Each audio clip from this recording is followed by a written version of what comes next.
せーの。Hi! This is Ray Ray channel.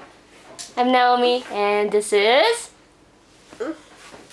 はい、お名前は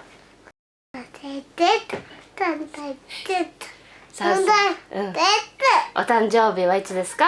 うん。ダメだ。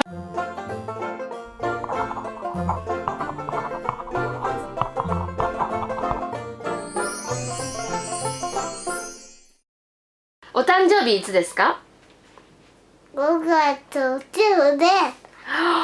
ピバー。今日はちょっと前にコメントでいただいた発作時の対処法のビデオを作りたいと思います。はい、ではこの子が発作してると仮定して、私たちなりにいろいろ考えた対処法をやっていきます。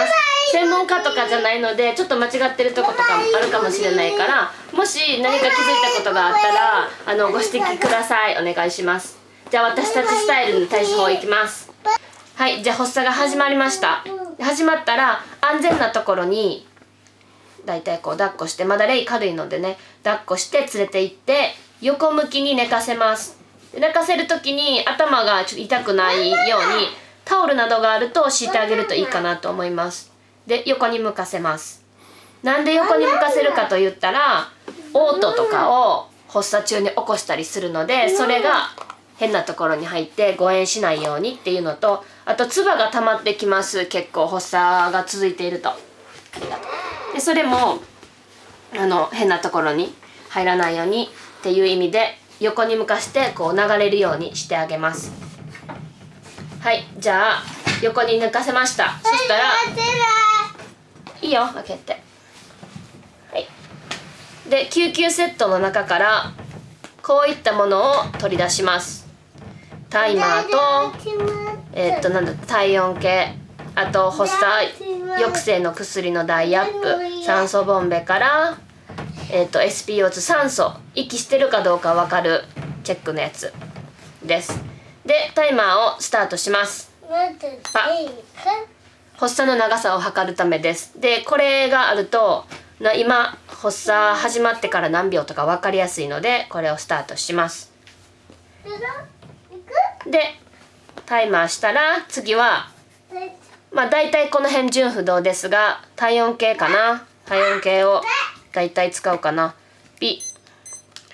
熱を測ります。ドラベ症候群は熱が高くなっていくときに発作を起こしやすいので、そのための体温チェックをします。で熱がもうすでに高い状態だと発作が長々続くことがよくあるので、すぐに救急車を呼ぶ準備などをしたりもします。次はだいたいこれかな。ちゃんと息ができているかのチェックをします。こういう風にしてスタートしないけどこういう感じです。ただ発作がすごく大きくて手も足もガーって硬直しちゃってる時なんかはこれが挟めないんですね。指に挟むんですけど本当は。だからこれが全然もう無意味になっちゃうこともあります。ただこうなってる時、すごい大きい発作の時はだいたい息ちゃんとできてないので、もうこれやめてこれいきます。酸素流します。ピッチューっていう感じで口に向かって酸素を流します。で主治医さんが言ってたことなんですけど、全く呼吸ができてない無呼吸の発作の時はこれを流したところで口から息してないので入っていかないらしいんですね。ただ発作がちょっと緩んできて終わりかけの時にこれを流してると1回目に吸う空気にたくさん酸素が含まれるので、意味ないことはないかなと言われたので、一応これを発作中になるべく流します。で、はい、じゃあ2分経ちました。発作が始まってからまだ止まってません、止まる気配もありませんってなったらこれです。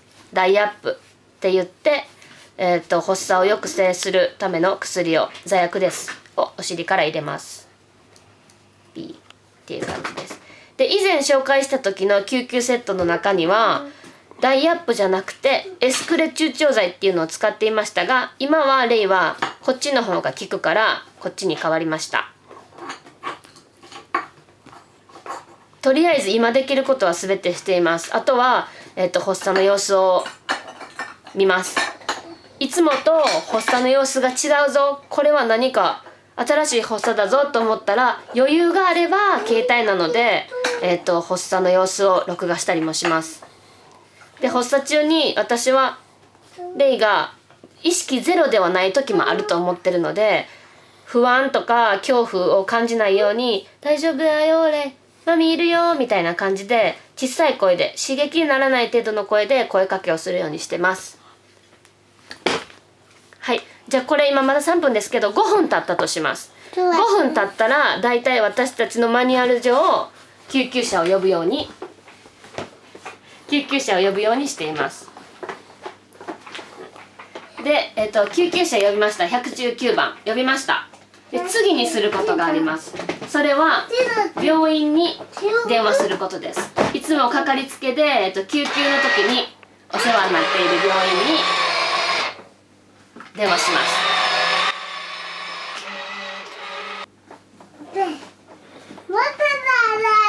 ならね。またならね。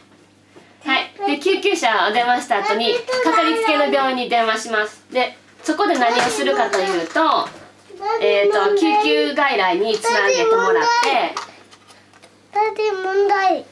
ちょっと待ってね。ね。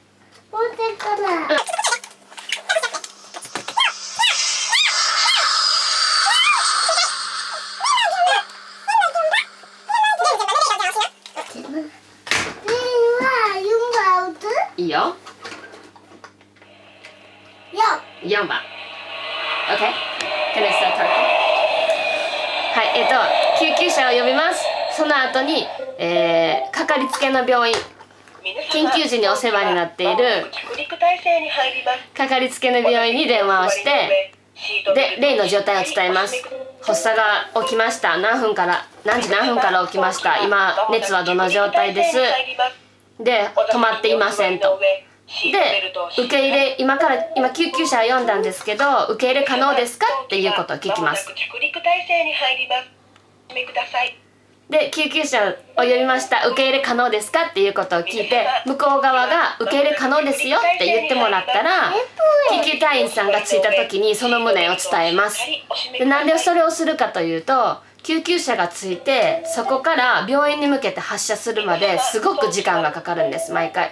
なのでその発車するまでの時間を少しでも短縮するために、病院側の先生たち、看護師さんたち、スタッフさんと、あと消防署とうちの家族とで3者でこう連携を取り合って話し合って、そういう風にして受け入れ可能っていうことを聞いたら救急隊員さんに伝えて、そしたら発車が少し早くなるっていう風なようにしてもらったので、救急車呼んだら病院に電話して、あとは救急隊員さんが着くのを待ちます。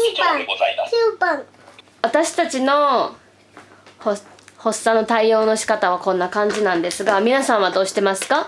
何か違うところとかこうした方がいいんじゃないっていうところがあったら教えてください。あとはいつもね、とっても困るのが外出時の発作なんです。で、一回公園で遊んでた時に発作があって、で近場の安全なところを探す前にとりあえず地面にレイを寝かせたら砂となんか葉っぱだらけになっちゃったことがあって、それで良かったのかな対応はみたいな感じで、結構あの時の対応に自分正解だったのか正解じゃなかったのかとかちょっと分かんないから、外出時の発作対応とか、なんかどうしてるよとかこうした方がいいよとかいうのがあったら教えてもらったら嬉しいなと思います。